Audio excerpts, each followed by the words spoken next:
Ce mercredi 24 mai, Églantine Émeillé était dans la matinale de France Inter.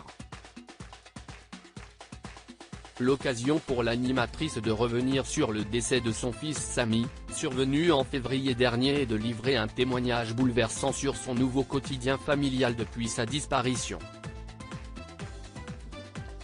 Le 20 février dernier, sur Instagram, Églantine Émeillé annonçait le décès de son fils Samy, atteint de troubles autistiques sévères et polyhandicapé.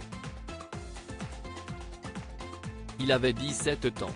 Malgré sa disparition, l'animatrice de télévision continue de médiatiser son combat, notamment pour construire des écoles particulières qui offrent des services totalement personnalisés, une éducation personnalisée aux enfants principalement autistes, comme elle l'a expliqué ce mercredi 24 mai dans la matinale de France Inter. Afin d'en financer une à Vichy, Églantine Émeillé sera sur la scène du théâtre Mogador le 6 juin prochain pour un spectacle consacré aux meilleurs moments de la comédie musicale. Églantine Émeillé, on ne pense pas assez à la fratrie de nos enfants autistes ou handicapés. Son combat, Églantine Émeillé le poursuit aussi pour les autres familles, comme elle l'a confié à Sonia De Villers sur France Inter. Si est indispensable. Je ne peux pas les abandonner et j'aurais trouvé ça terrible de me sentir moi-même abandonné si une association avec laquelle je me sentais accompagné au quotidien décidait tout d'un coup de fermer ses portes, a-t-elle dit. Dans la suite de l'entretien, l'animatrice a parlé de son autre fils, Marco, qui a passé son enfance au contact quotidien de son frère autiste. On ne pense pas assez à la fratrie de nos enfants autistes ou handicapés. Ils sont évidemment terriblement impactés, leur quotidien ne peut pas être le même qu'un enfant normal, a-t-elle expliqué. Comment le quotidien de son autre fils Marco a changé après la mort de Samy pour son fils Marco, c'était la normalité à juger Églantine Émeillé, même si après la mort de son frère Samy, son quotidien a changé.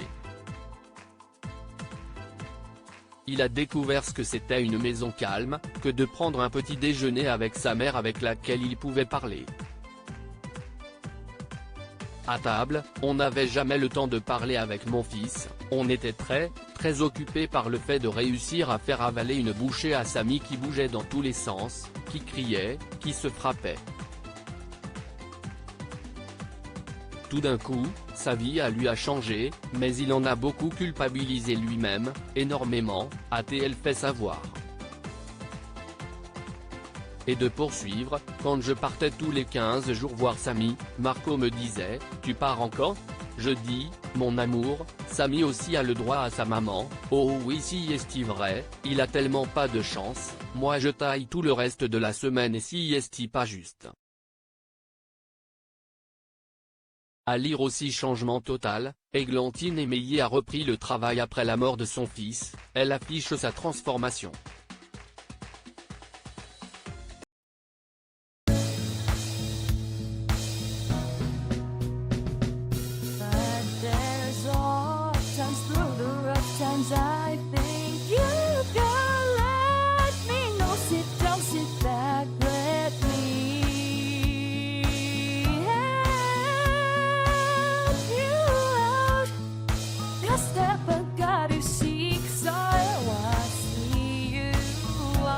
On your